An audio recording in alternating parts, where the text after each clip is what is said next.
querido Deus, precisamos mais uma vez, ó Pai, do Senhor. Nós temos ouvido a Tua voz, ó Deus, durante o culto, durante os momentos, e precisamos nesse instante que a Tua palavra, meu Deus, encontre guarida nos nossos corações. Meu Pai, quando nós carecemos, que o Senhor venha falar conosco. Usa o Teu servo, o Teu vaso, meu Deus, que o Senhor preparou nesta manhã para ministrar a Tua palavra. Nós te pedimos em nome de Jesus. Amém. Meus irmãos, a paz do Senhor. Por favor, abra sua Bíblia em Colossenses capítulo 2, versículos 6 a 15, que é o texto que foi tomado como base para essa lição número 5, que é a questão da cruz. Então eu quero reler esse texto com os irmãos, até porque nessa versão que eu tenho aqui, a NVI, o texto fica um pouco mais claro do que o que está nessa versão aí da revista.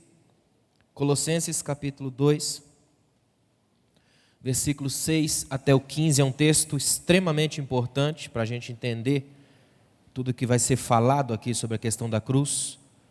Colossenses é uma das cartas que o apóstolo Paulo escreveu quando estava na prisão em Roma, provavelmente no ano 60, 61 depois de Cristo. Colossos era uma cidade da Ásia Menor muito importante.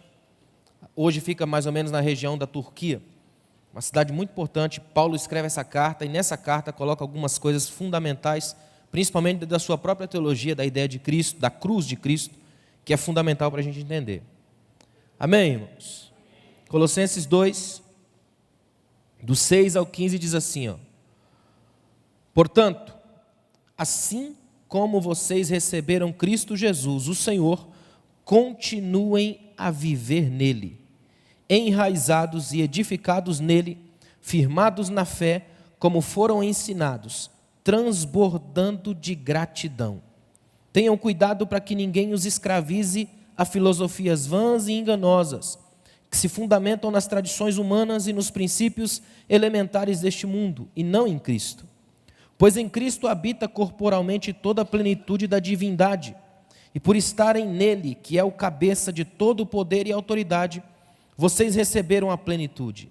Nele também vocês foram circuncidados, não com uma circuncisão feita por mãos humanas, mas com a circuncisão feita por Cristo, que é o despojar do corpo da carne. Isso aconteceu quando vocês foram sepultados com ele no batismo, e com ele foram ressuscitados mediante a fé no poder de Deus, que o ressuscitou dentre os mortos. Quando vocês estavam mortos em pecados e na incircuncisão da sua carne, Deus os vivificou com Cristo. Ele nos perdoou todas as transgressões e cancelou a escrita de dívida que consistia em ordenanças e que nos era contrária. Ele a removeu, pregando-a na cruz.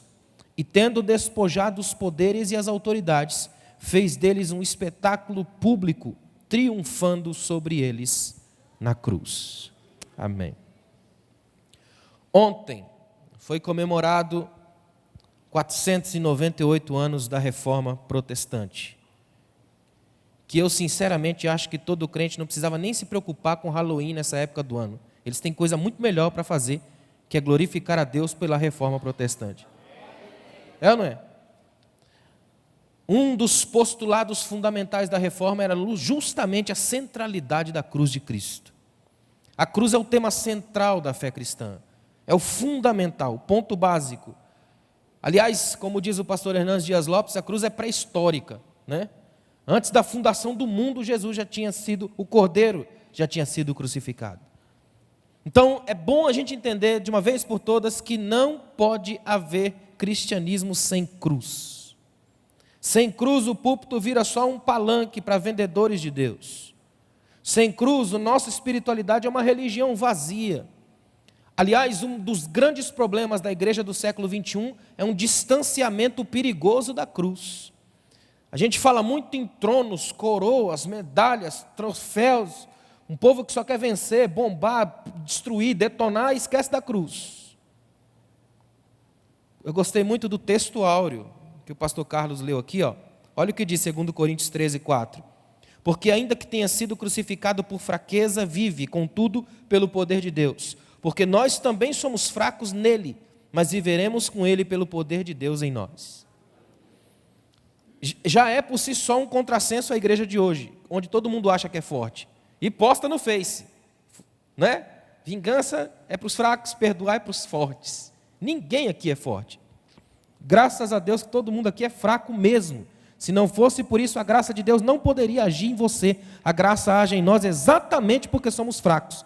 Quando pensamos que somos fortes, aí somos fracos. Mas quando temos a consciência do nosso limite, da nossa fraqueza, da nossa dependência de Deus, aí somos receptáculos abertos para a graça. Para você entender bem a amplitude da cruz, queria fazer um resumo básico. No começo, você vê um Deus que é soberano, Senhor de tudo, dono de todas as coisas e que nunca teve necessidade alguma. Amém, irmãos? Deus não precisa de nada, nunca precisou. Até porque se ele precisar, deixa de ser Deus. É ou não é? Então coloca na mente, Deus soberano acima de tudo, não precisa de nada.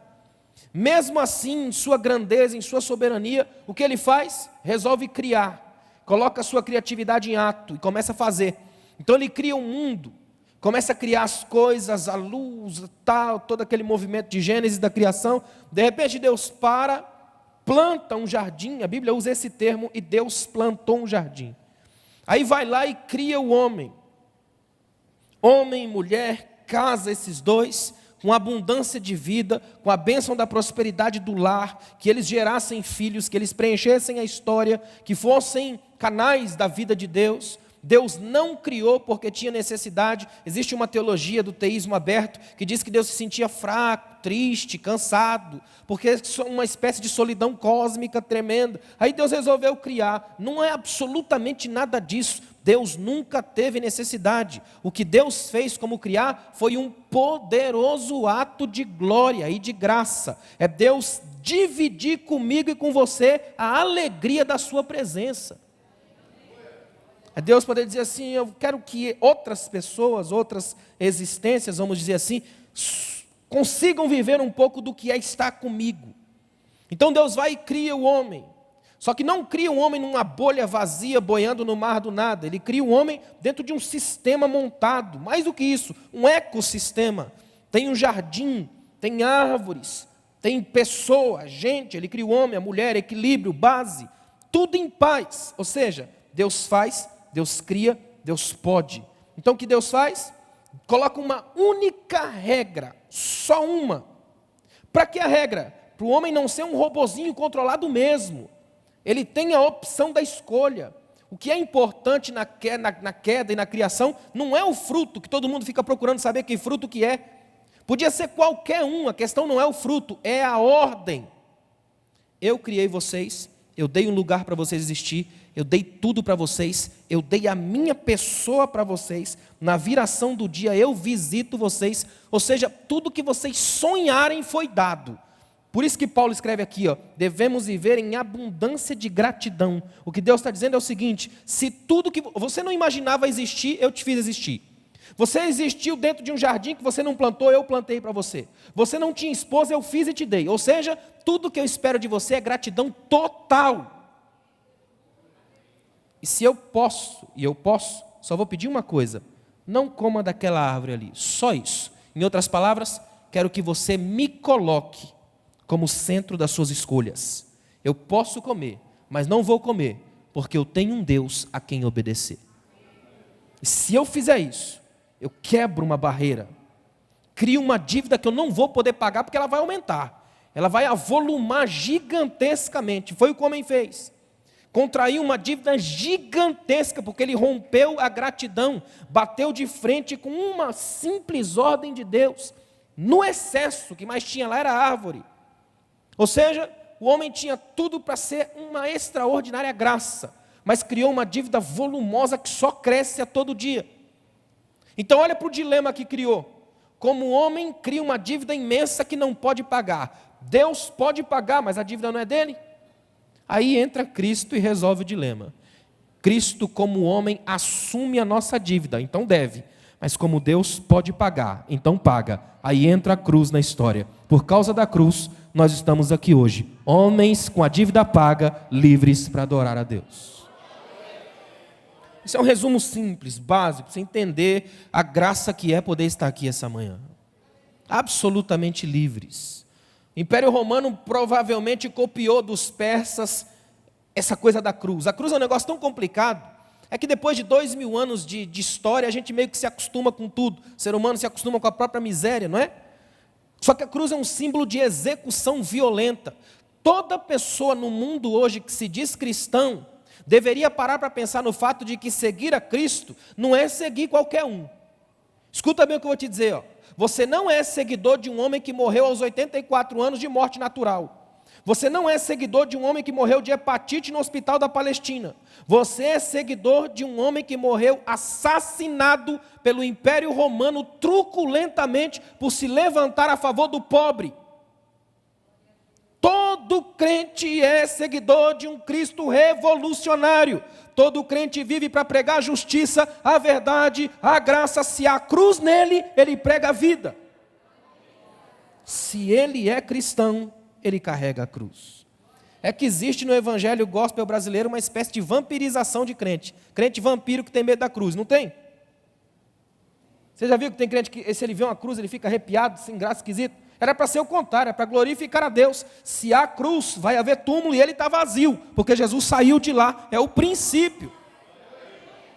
A nossa mente é pequena para atingir a cruz. Até hoje a cruz é elemento de conflito, até hoje a cruz é sintoma de execução. A cruz não é tema de festas infantis. A W. Tozer escreveu que diante da cruz você não tem nem como conversar. A cruz não propõe tratado de paz, a cruz não propõe uma conversa. Diante da cruz ela simplesmente te elimina, ela te detona, ela te mata. Diante da cruz você só tem duas chances: ou você foge dela, ou você morre nela. Se você fugir dela, está perdido, porque o resto da vida, a dívida vai aumentar, e onde você for, a cruz vai estar lá. Não dá para fugir dela. Agora, se você morrer nela, vai participar do mistério da morte de Cristo, vai se tornar corpo de Cristo, cuja cabeça é Ele. Na ressurreição a cabeça levantou, então o corpo não pode ficar deitado. Quem participa da morte, participa da ressurreição.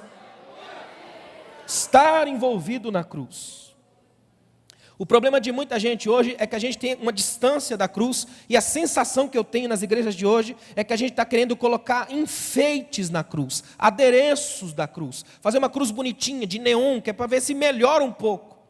Jesus olhou para os discípulos no meio da rua e disse: querem me seguir? Queremos. Então tomem a sua cruz a cada dia. Isso aqui, que Jesus disse, naquela cultura era profundamente ofensivo. Cruz era a palavra proibida no Império Romano. Você tem uma noção quem tinha cidadania romana não podia ser crucificado. Cruz era a palavra proibida. Não se falava essa palavra dentro de casa. Era um negócio terrível. Então Jesus olhava para os seus seguidores e dizia assim: ó, eu só quero comigo gente que tem uma cruz. É estranho para a época. É difícil até traduzir para hoje. É mais ou menos como se eu dissesse para vocês aqui, que aqui na nossa igreja a gente só poderia ser crente se todo mundo assumisse que era bandido e canalha. Imagina. É Jesus dizendo: comigo eu não quero ninguém bombando, detonando, só quero gente com cruz no ombro. Imagina essa cena, Jesus olhar para trás e ver um monte de gente tentando andar e caminhar com o peso do ombro. É dizendo para todo mundo: eu sou pecador, assumo e estou seguindo a Ele porque Ele é o único que pode pagar. Ele é o único que pode pagar. A cruz é o tema central do cristianismo. Aliás, você olha, por exemplo, na questão da cruz, quando Pilatos, é uma coisa muito interessante, Pilatos fica nessa divisão, até hoje acontece com a gente, uma politicagem que tenta escorregar da cruz.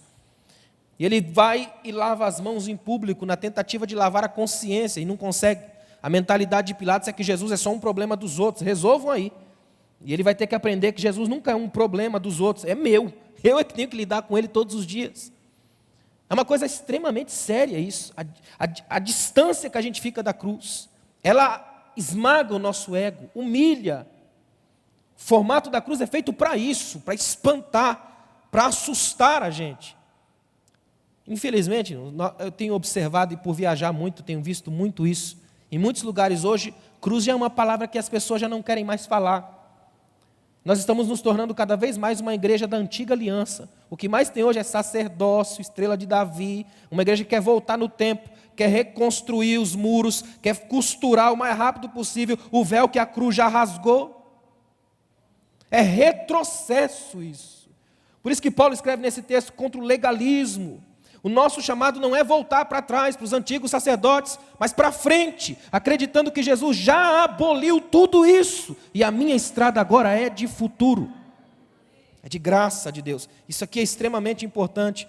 Aliás, tem uma coisa muito interessante que ele colocou na revista aí, quem tem depois dá uma olhada na sua casa, no ponto 2 ele fala sobre a crucificação do Filho de Deus, do ódio e tudo mais, e ele lembra Isaías. Isaías no capítulo 53, ele pinta exatamente a cena da cruz. E ele vai mostrar o Cristo que é humilhado por nós, homem de dores, homem de quem a gente virava o rosto, desprezado, o mais indigno entre os homens, não fizemos dele caso algum. Você já imaginou o que é para Jesus assumir tudo isso na cruz? Esse fato monstruoso, complicado. Já imaginou o que é do ponto de vista de Deus olhar para a cruz e ver seu Filho amado, que em si mesmo assume agora todo o peso, toda a miséria do mundo em todos os tempos. John Stott escreveu que Deus, se Adão foi o único homem que já apareceu diante de Deus sem ter em si nenhum pecado, Jesus foi o único homem que já apareceu diante de Deus tendo em si mesmo todos os pecados do mundo. E mesmo assim Deus amou os dois. É verdade. É por isso que Ele pode nos amar aqui hoje. Interessante que a cruz nada mais é do que um chamado hoje para nós como igreja de comunhão. Porque todos nós sabemos que somos pecadores. Até para ser crucificado, Jesus é crucificado no meio, entre dois ladrões, ponto de equilíbrio. É por causa da cruz que nós podemos ter essa comunhão. Os laços foram quebrados pelo mesmo sangue. Até isso é um chamado nosso para viver. É extremamente importante entender isso. Sabe aqueles crentes que ficam injuriadinhos em casa porque o pastor nunca visita? Eu lembro de um amigo meu que falou assim, irmão, se visita de pastor salvasse crente, Adão nunca pecava, ele tinha visita de Deus, não é? Todo dia no jardim. Não é por causa da superproteção de filhos mimados que a graça cresce. É por causa da cruz, arrebentando o orgulho, que a graça cresce. E faz a gente entender a comunhão que vive, a proposta dos braços abertos. Isaías tem uma coisa que me chama muita atenção. Quando Isaías vai demonstrar Cristo, você quer ver uma coisa que é extraordinária? Eu já até falei isso aqui, mas é bom eu repetir. Olha que interessante. Imagina que eu tivesse aqui hoje, digamos que essa revista nas minhas mãos fosse um livro fidedigno, que nunca falhou, nunca errou em lugar nenhum. E nesse livro eu tivesse o nome de todas as pessoas dentro desse templo essa manhã, e eu pudesse consultar nesse livro o jeito que você morreria, imagina. Aí eu li esse seu nome aqui, ó, fulano, aí você levanta aí, e eu falasse assim, ó, o livro está dizendo que você vai morrer num acidente de carro. Eu pergunto a você, irmão, você entraria num carro na sua vida depois disso? Ia andar de ônibus feliz até o final dos seus dias, né? Até esquecer o dia, entrar no carro e morrer, porque o livro falou, é ou não é? Agora imagina que 700 anos antes, 700 anos é tempo para se preparar, não é? 700 anos antes, Isaías avisou como ele morreria. Ele vai morrer no madeiro, ele vai ser crucificado, madeira, martelo e prego. São os elementos que vão matá-lo. Passam 700 anos, Jesus nasce. Qual que é a profissão que ele vai trabalhar? Carpinteiro. Ele vai mexer com madeira, martelo e prego de pequeno até a hora que ele vai começar seu ministério. Ao invés de fugir da cruz, ele já encara desde pequeno. Já vai fazendo amizade com os elementos que o matariam. Quando ele deita na cruz, ele não está em crise nem em paranoia. Ele tem as melhores lembranças da infância, porque ele foi criado fazendo aquilo ali. Está na cruz, não porque foi forçado, mas porque assumiu, escolheu e substituiu a minha vida lá. Substituição. Essa é a palavra central da cruz, substituição. Era para ser eu, mas ele assumiu a cruz. Era para ser você, mas ele assumiu a cruz. Substituição. Aliás, eu estava olhando esses dias na Bíblia, uma coisa que me fez até sorrir, achei engraçado. É que Jesus, se você for olhar na Bíblia normalmente, assim, cruamente, Jesus é um Deus que viveu, o que é uma frase estranha, mas ele é um Deus vivendo de coisas emprestadas. Já notou isso? Passou a vida inteira com coisas emprestadas. Jesus pegou, até no começo, toda a sua vida, tudo emprestado. Ele pega barca emprestado para pregar, ele pega casa emprestada para preparar ceia, ele pega um jumento emprestado para entrar em Jerusalém. Jesus foi a única pessoa da face da terra a pegar um túmulo emprestado e devolver. Ele devolveu 3 dias depois o túmulo. Ele devolveu o túmulo. 3 dias depois ele devolveu. A única coisa que não era emprestada era a cruz, porque essa aí era minha e ele tomou sobre si as nossas dores, e o castigo que nos traz a paz estava sobre ele, e pelas suas pisaduras fomos sarados. Um pregador inglês do século XVIII dizia que a cruz é o ponto central de todas as histórias, porque até ela todas as estradas do futuro chegaram, do passado, e dela todas as estradas do futuro saem, nela está o centro de tudo. Quando você olha, por exemplo, em Jesus, colocaram na placa, geralmente os romanos colocavam uma placa na cruz contendo os crimes que o bandido era acusado. No de Jesus, como não tinha crime nenhum, resolveram colocar aquilo que era mais interessante, a caricatura que fizeram do seu ato, e colocaram lá, Jesus, Rei dos Judeus. Interessante que colocaram em hebraico, latim e grego. O hebraico, a língua do poder religioso, o domínio teológico da época. O grego, a língua filosófica. E o latim, a língua jurídica, a língua do Império Romano. Ou seja, quem souber ler no mundo, saiba, ele é o rei, é o centro de tudo. Está morrendo, mas é rei. Interessante, provavelmente quem mais deve ter tremido nas bases deve ter sido os judeus. Porque quando eles leram o que foi escrito em hebraico, porque no hebraico essa frase, Jesus Nazareno, rei dos judeus, são 4 palavras. Yeshua Hanutzriu Echamelech Hayehudim, 4 palavras. As 4 primeiras letras de cada uma das palavras, sabe o que elas formam? Iavé, o tetragrama sagrado judaico, o nome de Deus. Judeu que bateu o olho na cruz teve uma certeza, é Deus quem está aí. Por isso que Lutero escreveu que na cruz o que você vê é Deus lutando com Deus. E o que vai sair dessa guerra? A minha salvação e a certeza que eu tenho de poder depois dizer, eu tenho um Pai e eu estou livre para adorá-lo porque Ele fez por mim o que ninguém seria capaz de fazer. Todo cristão precisa andar nessa ideia de que é a partir daí, olhando para a cruz, que eu assumo quem eu sou. Se eu não entendo isso, fica complicado. É por isso que o apóstolo Paulo, toda a teologia de Paulo vai ser cristocêntrica, baseada na cruz. Paulo ainda vai dizer uma frase que até hoje é difícil de entender. Ele disse, se eu tenho alguma coisa para me gloriar, eu me glorio na cruz. Imagina, gloriar naquilo que é execução, gloriar no caos, gloriar na crise, gloriar-se naquilo que é perda, gloriar-se naquilo que o mundo não quer, gloriar-se no antinomismo, naquilo que ninguém dá nada. É aí que Paulo se gloria. E o mais interessante de tudo, quando você olha, aliás, ele colocou aqui na revista, aqui, ó, a cruz de Cristo. Para Paulo, a crucificação é o ponto mais alto da obra salvadora de Deus. Ou seja, você vê que Jesus se faz maldição, como diz em Deuteronômio, exposto no madeiro por nós. Que é uma cena estranha, não é? Você saber que ele está ali na cruz. Aliás, esses dias eu falei num evento de mulheres, nem sei aonde, no Brasil aí, e eu estava falando que Maria, por exemplo, é um extraordinário exemplo de mãe.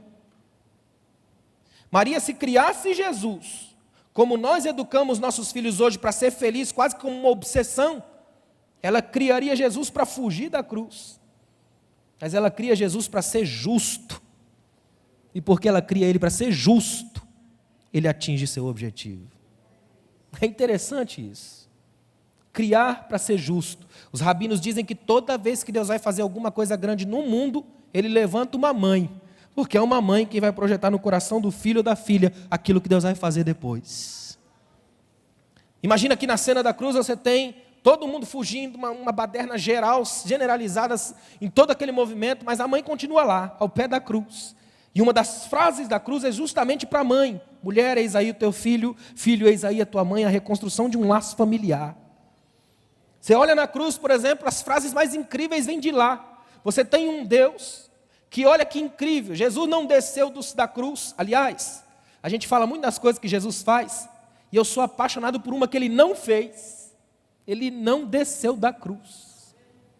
Esse é o nosso grande milagre. Quando alguém te perguntar, o que Jesus já fez por você? O legal foi o que Ele não fez. Ele não desceu da cruz, e porque Ele não desceu da cruz, eu estou aqui hoje. Pediram e até exigiram isso, desce da cruz para a gente acreditar, Ele ficou lá. Ou seja, Ele não desceu da cruz. E o mais interessante de tudo, Ele fica ali, naquele movimento, centrado na cruz. Uma baderna generalizada, tudo acontecendo ao mesmo tempo, até o céu, o sol se escurece, tudo complicado. Jesus permanece lá, na cruz. Ele vai ser tirado dela. Tozer escreveu que nem Jesus escapou da cruz. Quando subiu nela estava vivo, só desceu dela porque alguém tirou, estava morto. E é isso que Paulo vai pegar os Gálatas e dizer: crucifiquem a carne. Sabe o que Paulo está dizendo com isso? Pega todo dia sua miséria, seu pecado, fluxos de inveja, ódio que existe em você, essas coisas que você tem, e coloca na cruz. Vai ser uma morte lenta e dolorosa, mas saiba, enquanto estiver lá, não está aqui. E se não está aqui, sobra espaço para ser cheio do Espírito Santo. Enchei-vos do Espírito. Uma das frases que Jesus diz na cruz é interessante. Ele não diz assim, por exemplo: Pai, me tira daqui, ou me manda uma legião de anjos para abafar todo mundo aqui. Ou Jesus não canta um saborzinho de mel e diz: daqui 3 dias eu vou esperar todo mundo lá na porta do túmulo, vocês vão ver só. Não, nada disso. Ele diz: Pai, perdoa-lhes, porque eles não sabem o que estão fazendo. É como se Jesus dissesse: Pai, se eles soubessem que isso aqui é por eles, eles estariam de joelhos agradecendo desde já, mas eles não sabem, e porque eles não sabem, eu perdoo a ignorância e permito que aconteça comigo, para que eles sejam livres. Toda a nossa fé é construída na liberdade conquistada na cruz. O problema nosso é realmente acreditar na cruz sempre à distância, não ter um envolvimento profundo com ela. Nossa cruz tem a ver com carregar todos os dias a nossa miséria, a nossa indignidade, aquilo que machuca a gente. Interessante, ó, ele colocou aqui na revista. Olha que interessante, o apóstolo dos gentios, o apóstolo Paulo, fala sobre os inimigos da cruz. Existem inimigos da cruz. Por exemplo, quer ver uma coisa? Ele colocou aqui, ó, pelo menos 2 categorias de inimigos da cruz. Ó. Aqueles que se pretendiam como representantes de Deus nesse mundo. Ou seja, gente que se acha acima de tudo. Religiões que acreditam que sem elas não há salvação. Aliás, a cruz é um negócio tão complicado que desde os apóstolos já houve tentativas de evitar a cruz. Jesus está com os discípulos no caminho de Cesareia de Filipe, e de repente Pedro fala para ele fala para os discípulos: olha, eu vou para Jerusalém, vou ser morto, vou sofrer muitas coisas nas mãos dos líderes religiosos, dos chefes dos sacerdotes, dos mestres da lei, mas eu vou ressuscitar ao 3º dia. Pedro puxa ele à parte e diz: nunca, isso nunca te acontecerá. No começo, no meio dos discípulos, já havia tendência de passar por Cristo evitando a cruz.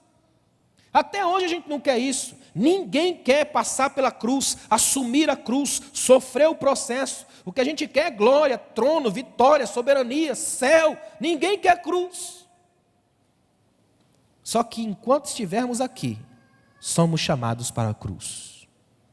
É a cruz que é uma espécie de chave que vai virar a porta da graça. Quem tem cruz hoje, terá coroa amanhã. Sem cruz hoje, sem coroa amanhã.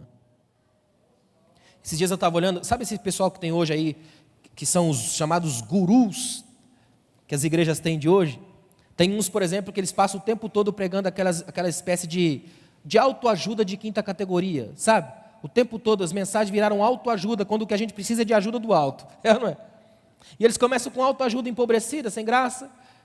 Aí eu fico pensando, se tivesse um desses naquela cena no jardim, Jesus chorando a ponto, transpirando a ponto de suar sangue, sabe o que eles diriam? Eles diriam assim: Senhor, o Senhor tem que aprender com os seus discípulos, vamos inverter um processo aí, ó. Olha os discípulos, a cruz não chegou ainda, o que eles estão fazendo? Eles estão dormindo, tranquilo, relaxando, de boa, e o Senhor aí sofrendo por antecipação. Eles diriam isso hoje. Sabe o que acontece? Jesus sofre antes. Quando a cruz vem, ele serenamente encara, vai até ela e vence. Os discípulos dormiram antes. Quando a cruz vem, sabe o que eles fazem? Fogem. Porque quem ora antes, vence depois. Quem dorme antes, foge depois. É o princípio básico da cruz. Os inimigos da cruz até hoje existem. Igrejas, sistemas evangelísticos, pastores, cantores, toda e qualquer pessoa que substitua a cruz e acha que a si mesmo como representante máximo de Deus. Gente que acha que já não precisa de cruz, que ele é o sacerdote, que é ele quem faz o esquema, que Jesus pode até ser Deus, mas ele é a 4ª pessoa da Trindade. Tem mais uma categoria de inimigo da cruz que ele colocou aqui, ó, que são aqueles que pretendem minimizar as conquistas da cruz. Aliás, isso aqui é muito sério. Olha para mim aqui, ó. Toda e qualquer coisa na igreja por mais extraordinário que seja, por mais tremendo que seja, não tem peso de salvação, a não ser o sacrifício da cruz de Cristo, ponto. Porque tem gente que acha realmente que se ele fizer tudo certinho, o esquemazinho direitinho, bonitinho, ele consegue salvação. Então está sendo salvo pelos seus méritos e não pela cruz de Cristo. É ou não é? Há muita gente fazendo isso, substituindo a cruz. Há muita gente achando realmente que um testemunho mirabolante, uma coisa extraordinária, um sonho meio misturado com revelamentos que tem por aí hoje, aqueles revelamentos, aqueles turismo celestial que vai no inferno, depois vai no céu. O único movimento que sugere um certos medozinhos. E a Bíblia não diz que nós somos salvos gerando medo. A Bíblia diz que o verdadeiro amor lança fora o medo. Jesus nunca provocou medo em ninguém. E ele podia, porque ele já viu o diabo muito bem. É ou não é? É muito interessante entender isso aqui. Ó. Porque tem gente que, meu Deus do céu, é um negócio muito sério. Quantas pessoas que ficam todas paralisadas, ainda mais através das mídias. De vez em quando a gente recebe uns WhatsApp, uns Facebook da vida, não tem? Com gente com uns revelamentos estranhos, negócio esquisito, não tem? Só porque o indivíduo morreu, aí mandam o fulano morreu, mas antes avisou. Né? Ou seja, a morte do fulano é que serve como base para você viver? A única morte que serve como base para a sua vida aqui hoje é essa que eu estou pregando, é a de Cristo, a na cruz do Calvário, essa sim, porque essa não terminou na morte, essa venceu a morte e nos deu a alegria de poder viver de verdade uma vida em abundância. É sério isso.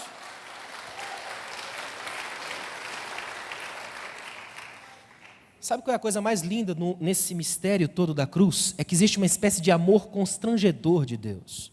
É um amor que ninguém gostaria de experimentar de verdade, de você fazer uma substituição tão forte, tão necessária, colocar no lugar de quem vai morrer o seu próprio filho. Eu sou pai, eu sei bem o que é sentir essa proximidade, olhar para o meu filho e imaginar que eu tenho que dar meu filho por você, por gente que às vezes eu nem conheço, não tenho nem proximidade. Você já imaginou Jesus andando com os discípulos? Tem algumas cenas na Bíblia que são bem interessantes. Tem momentos onde Jesus está com os discípulos que a gente sente até uma certa frustração. Tem hora que ele tem que olhar e dizer, mas de novo eu tenho que falar isso para vocês? Né? Ele olha e fala assim, mas pai, tem tanto que uma oração que ele faz em João 17 é tremenda. Ele diz assim, graças te dou pelos discípulos que me deste no mundo. Mas ia dar onde? Em Marte? Ele não está no mundo? Sabe o que ele está dizendo? Olhando para os discípulos, assim, tenta imaginar essa cena. Olhando na cara de Pedro, reclamando porque paga imposto, e na cara de Mateus, que cobra errado, que é publicano. Olhando na cara de Simão, que é zelote, partido extremista, doido para matar. Olhando para Judas e sabendo que vai ser o traidor. Tem uma cena onde Jesus fala, um de vocês é um demônio e vai me trair. E a Bíblia diz que Judas categoricamente afirmou, não serei eu. Imagina. Eu quase vejo Jesus falar, sabe de nada, inocente. Não é? Irmãos, Jesus olha para aqueles discípulos e sabe o que ele diz? São esses que o Senhor me deu no mundo, Deus? Então eu te dou graças por eles. Olha o que Jesus está dizendo nas entrelinhas. Não tem nenhum gênio aí, não tem ninguém com a mentalidade extraordinária, uma inteligência acima da média, mas são os que o Senhor me deu. Se for o Senhor que me deu, então eu sou grato por eles. E com 11 homens daquele, Jesus fez no mundo o que 40 milhões de evangélicos no Brasil não conseguem fazer até hoje. Porque o princípio da obra chama-se gratidão. Toda vez que você ouvir falar sobre a cruz, duas coisas devem acontecer no seu coração. Primeiro, sentimento terrível pelo próprio pecado, pela miséria do mundo. Segundo, gratidão por saber que Jesus foi até ela, dela foi para o túmulo, do túmulo saiu e deixou a certeza de que voltará para nos buscar. Olha como é que Jesus quis ser lembrado. Já parou para pensar nisso? Jesus não quis ser lembrado como fundador de uma grande igreja. Jesus não quis ser lembrado como um grande, extraordinário profeta. Ele quis ser lembrado pela cruz. Toda vez que vocês comerem e beberem esse pão que vai ser rasgado. Quando vocês estiverem mastigando, lembrem que eu fui moído pela sua iniquidade. Esse vinho que vocês bebem, que é símbolo do meu sangue. Lembrem de mim assim, dilacerado, moído por você. É o jeito que ele quis ser lembrado. Esses dias eu estava lendo uma coisa que me chamou muita atenção. Imagine essa cena aqui, ó. Judeus à mesa com Jesus. 12, ele mais os 12. Imagina, 13 pessoas à mesa, vamos dizer. Tudo homem, judeu, formado e crescido ali. E judeu não come sangue de jeito nenhum, é abominação. Tanto que há uma culinária judaica, kosher, que é passada de mãe para filha. Muito sério. Estava em Israel recentemente, cheguei numa das grandes cadeias de restaurante do mundo, e logo lá fora a plaquinha. Aqui respeita-se a culinária kosher, que é para o judeu saber que ali dentro come certo. Imagina. Agora você imagina essa cena aqui, você tem 12 discípulos à mesa, tudo judeu, que nunca comeu sangue na vida, porque é uma abominação terrível. Aí o seu mestre olha para você assim na mesa e diz: vocês querem entrar no meu reino? E todo mundo: claro, Senhor, queremos. Bebam do meu sangue. O que você diria para ele? Pensa. Um dos testes que se faziam para a menina casar na cultura judaica, sabe qual era? A mãe dava um pedaço de carne para ela e, com as técnicas aprendidas na cozinha de casa, ela tinha que eliminar até a última gota de sangue da carne. Feito isso, ela passava no teste. Pode casar, não vai contaminar a família. Agora imagina você na mesa ali, e ele olha para você e fala: vocês têm que beber do meu sangue. Ô irmão, o que você faria? Duvido que você ia dar glória. Você ia puxar um vômito, um negócio ruim. Sabe o que ele está dizendo? No dia que o meu sangue estiver dentro de vocês, correndo nas veias de vocês, eu vou me enxergar em vocês. Porque a minha vida estará em vocês. E eu vou poder dizer: eu vivo neles. E vocês vão poder dar o brado que Paulo deu: não vivo mais eu, mas Cristo vive em mim. Cada veia minha tem o Cristo que me habita. Eu vivo nele, a vida dele está em mim. Eu não vivo mais, ele me vive. E a partir desse momento houve uma santa fusão. Deixo de ser eu, passo a ser o que ele quer que eu seja. A essência de tudo restaurada. Quantas vezes você não já se sentiu tocado quando ouviu a famosa letra Rude Cruz? Lembra? Saber que eu posso cantar aqui hoje: sim, eu amo a mensagem da cruz. Até morrer eu a vou proclamar. Levarei eu também minha cruz, até por uma coroa trocar. O que você carrega hoje, irmão? Cruz ou fardos que já não lhe pertencem? É inconcebível que um cristão ande carregando imensas culpas, uma vez que ele entende que a cruz tirou esses fardos. O Paulo escreve nesse texto de Colossenses que nós lemos, que foi rasgada a escrita da dívida. Olha para mim aqui, eu quero terminar com isso. Olha para mim. Quando Jesus está no alto da cruz, e ele falava aramaico, ele dá um brado: Pai, está consumado. Os evangelistas pegaram e começaram a escrever. E João, quando escreve em grego, coloca no termo grego original uma frase que era profundamente usada na época, porque o grego na época era a linguagem universal, é como o inglês de hoje. Você pode não falar uma palavra de inglês, mas falou ketchup, está lá, é ou não é? Todo mundo sabia uma ou outra expressão do grego, porque era a língua que se movia na época. Aí Jesus deu um brado e os evangelistas catalogaram esse brado no grego, colocaram tetelestai. Sabe o que significa isso? Feito. Geralmente nos pergaminhos de dívida, alguém tinha uma dívida, você tinha uma dívida, eu marcava lá no pergaminho. Duas coisas podiam ser feitas. Uma, quando você pagava a dívida, eu podia lavar o pergaminho e apagar a dívida. Lavei o escrito da dívida. Ou poderia simplesmente pegar uma espécie de carimbo e colocar lá: tetelestai. Está pago, não deve mais nada. Se você não pagasse a sua dívida, ela acumulasse, você fosse preso, encarcerava, ficava lá dentro do cárcere, e a família trabalhando para pagar a sua dívida. Pagou a dívida, tiravam você do cárcere e colocavam uma placa no cárcere vazio: tetelestai, não deve mais nada.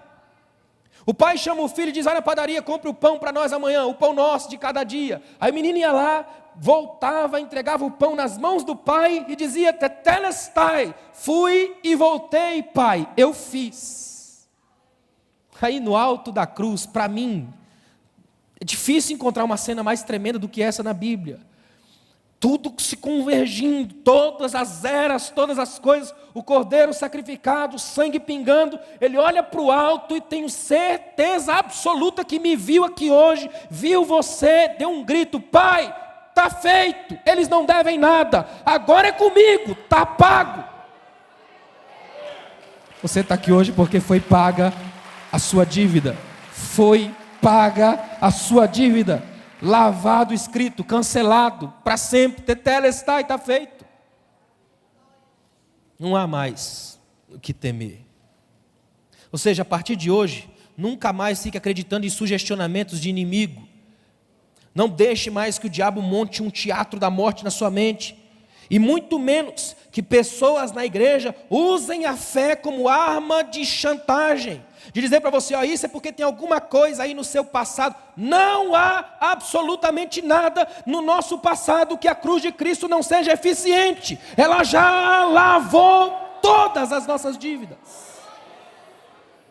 Mateus capítulo 1 tem toda a genealogia de Jesus e só tem gente quebrada. Eu já falei sobre isso aqui, só tem destruído. Se tem uma genealogia na Bíblia que alguém teria vergonha, era de Jesus. Só tem gente quebrado. Não entrava nome de mulher na genealogia judaica. Na de Jesus entra 4, todas estrangeiras e uma prostituta. Os piores reis da história de Israel estão na genealogia de Mateus capítulo 1. E tudo isso vem se afunilando até chegar em Maria, uma menina simples, virgem da Palestina, que não tinha nada. Ou seja, era tudo para ser a pior mulher do mundo, gerando o pior homem do mundo. Mas onde abundou o pecado, superabundou a graça. E dessa mulher frágil, com essa bagagem existencial violenta, surgiu a graça. Cristo. É por causa dele que nós estamos aqui hoje. W. Dyer escreveu que Jesus despojou-se da sua glória e desceu até o inferno, só para nos libertar, para vivermos uma vida plena. Ele tirou as suas vestes de glória e com ela cobriu os nossos farrapos. E por causa da cruz, hoje, a miséria que éramos virou joia nas mãos de Deus. Orlando Costas escreveu que Jesus é o alguém que se transformou em ninguém, só para transformar em alguém o ninguém que eu era. Fica de pé, por favor. Pela cruz. Paulo vai dizer que pela cruz foi feita a paz. Que pela cruz foi feito o renovo. Por causa da cruz de Cristo, hoje nós temos total acesso ao Cristo da cruz. O véu do templo foi rasgado, o túmulo está vazio. O ponto central de tudo isso é a cruz. Sem ela não haveria o túmulo vazio. O que você está fazendo aqui hoje nada mais é do que um tributo a isso. De poder deixar claro de uma vez por todas, foi por causa de mim. Eu li recentemente num livro, nos Estados Unidos houve uma ceia. Sabe quando a gente faz ceia e a ceia vai se tornando um culto comum? O que é um pecado mortal, jamais deveria ser. Se tem um momento na igreja que deveria ser a festa das festas, é a ceia. É o maior de todos os banquetes na menor configuração. É só um pedaço de pão e um vinho. Não é para encher a barriga, é para preencher a alma. Os antigos chamavam de remédio da imortalidade. Agora imagina só, nos Estados Unidos um pastor resolveu fazer uma coisa diferente para mostrar o que é a ceia. E ele saiu pelas igrejas de várias cidades procurando só aqueles irmãos que, se não fosse pela graça de Deus, nem vivos estariam mais. Só os que tinham os piores testemunhos, os piores. E encheu uma ala da igreja e disse para outra ala: eu quero que vocês apenas olhem primeiro o que é uma ceia. Distribuiu o pão para eles. E cada vez que um daqueles pegava o pão, porque quanto pior o passado, mais se valoriza a graça de estar vivo. Shakespeare escreveu que zomba das cicatrizes quem nunca passou pela dor. Então, uma moça que havia sido prostituta quase que a vida inteira, rasga o pedaço de pão como se rasgasse a própria carne, entrega para um rapaz que foi um dos piores prisioneiros de guerra da história dos Estados Unidos, matou muita gente. E chorando, ela entrega o pedaço de pão para ele e diz: aqui ó, foi por você. Então ele recebe aquele pedaço de pão, passa para o outro do lado dele, que também era um monstro, e diz: isso aqui ó, foi por você. Ou seja, é pelo monstro que eu fui. Jesus não morreu na cruz por um grupo de gente bonzinho que merecia o céu. Morreu na cruz pelos monstros que éramos.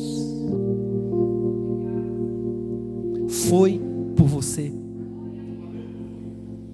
Foi por mim. Foi por sua causa.